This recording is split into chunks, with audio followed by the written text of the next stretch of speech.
Good morning বন্ধুরা, পরের দিন চলে এলাম আমরা। তা এখন কতটুকু কাজটা করতে পেরেছি তোমাদের যে গাড়িটা করছি হালদার ট্রাভেলসের কৃষ্ণজানার garage city queen body builder. তার কতটুকু কাজ করতে পেরেছি একটু দেখাই আপনাদের।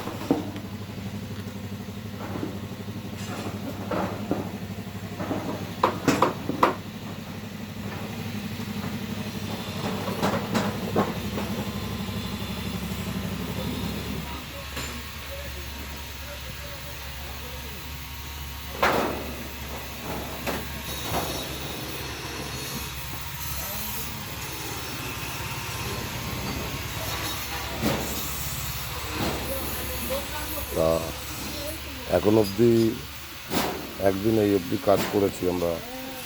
এখন আবার কাজে হাত দিচ্ছি। আজকে সারাদিনে কী করবো, আবার আগামী দিন এর আপডেট দেবো। সবাই ভালো থাকবেন, সুস্থ থাকবেন। তা আমার কাজগুলো একটু শেয়ার করুন সবাই, এবং লাইক করুন, কমেন্ট করুন। টাটা।